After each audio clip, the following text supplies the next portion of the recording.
দ্বিতীয় ব্যাপার বিএনপির জন্য, সেটা হচ্ছে গিয়ে ধরেন বিএনপি ইলেকশনে জিতলো এবং ছাত্ররা কেউ সিট পেল না, পরের দিন কি হবে? আই হ্যাভ এ ফিলিং যে ছাত্রদের যত প্রমিনেন্ট ছাত্র নেতা তারা সবাই ইউটিউবার হবে এবং বিএনপির জন্য দেশ শাসন করা উড বি এক্সট্রিমলি ডিফিকাল্ট। কারণ হচ্ছে কি যে সারাদিন যদি আপনি মানে ওই শেখ হাসিনার মোড়টা আপনার মনে আছে কিনা জানি না, 1991 সালে একদিনের জন্য বিএনপিকে মানে সরকারকে শান্তিতে থাকতে দিব না। ব্যক্তিগতভাবে একজন রিয়ালিস্ট মানুষ, আমি দেখি যে ছাত্রদের লাভ কোথায় বেশি। আমি আইডিওলজিতে ড্রিভেন মানুষ না, স্পেশালি রাজনীতির ক্ষেত্রে। সমস্যাটা যেটা জাহিদ ভাই বললেন এটা অ্যাবসলিউটলি স্পট অন, যে আইডিওলজির রাজনীতির সমস্যা হচ্ছে যে এটা শুরু হয় ইনডক্ট্রিনেশন দিয়ে আর শেষ হয় ফ্যাসিজম দিয়ে।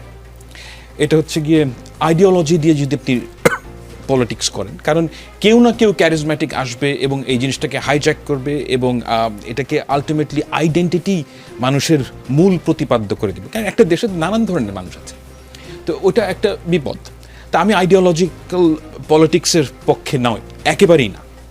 তো এখন সেই আঙ্গিকে আপনার যে প্রশ্ন যে ছাত্ররা কোন দিকে যাবে, না আমি দেখি যে কোথায় গেলে তার লাভ হবে বেশি। নাও স্টুডেন্টরা, I don't think they will win a lot of seats. That is the reality we are dealing with.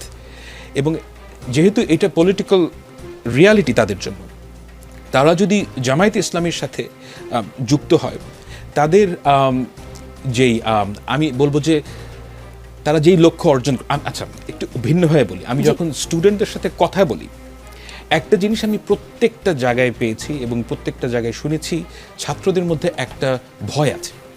এই ভয়ের কথাটা তারা বলে না ঠিক করে, কিন্তু এই ভয়টা তাদের রয়েছে। সেটা হচ্ছে গিয়ে শেখ হাসিনা যদি ফেরত আসে তাদের সবার ফাঁসি হবে, এবং এজন্য তারা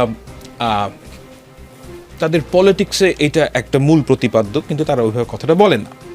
এখন এটা যদি আপনার আসলেই ভয় থাকে, আমি এখন ভ্যালু জাজমেন্টে যাচ্ছি না, যদি এটা যদি রিয়েলি তাদের ভয় হয়, তাহলে জামায়াত ইসলামী তাদেরকে বাঁচাতে পারবে না।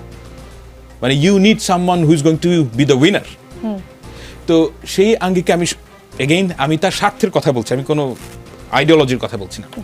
স্বার্থের দিক থেকে তারা যদি বিএনপির সাথে অ্যালাইন করে, আমার মনে হয় যে তাদের ভবিষ্যৎ অন্য অপশন থেকে বেটার।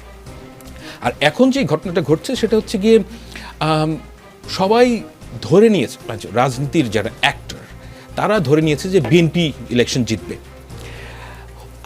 আমি এটা জানি না, মানে আমার এটা নিয়ে কোনো আগ্রহও নেই। বাংলাদেশের সাধারণ মানুষ যাকে ভোট দেয় তারই সরকার গঠন করা উচিত, এবং সেই দিক থেকে যদি বিএনপি ভোট পায় তাহলে জিতবে, সরকার গঠন করবে, যদি না পায় তারা করবে না। এখন ছাত্রদের জন্য যদি বিএনপির সাথে তারা অ্যালাইন করে, দ্য বেস্ট থিং হচ্ছে যে যেহেতু আমি মনে করি যে তাদের সিট কম হবে, সেহেতু তাদের যদি সরকারি দলের সাথে তারা থাকে, তাদের পলিটিক্স তারা জানতে পারবে এবং তাদের যেই ভয়গুলো রয়েছে সেই ভয়গুলোকে অ্যাড্রেস করতে পারবে। তো সেই দিক দিয়ে তাদের সুবিধা আছে বলে আমি মনে করি। আপনি বলছেন যে ছাত্রদের স্বার্থের জন্য ছাত্ররা বিএনপির সাথে যুক্ত হলে ছাত্রদের লাভ হবে, কিন্তু বিএনপির মতো এত বড় দল এবং এত দিন পর বিএনপি আসলে অ্যাক্টিভলি নির্বাচনে যাবে, ঠিকঠাক মতো নির্বাচনে যাবে, বিএনপির কি আসলে ছাত্রদেরকে নেয়ার মতো জায়গা আছে বিএনপিতে, বা বিএনপি নিতে চায়? Of course, absolutely.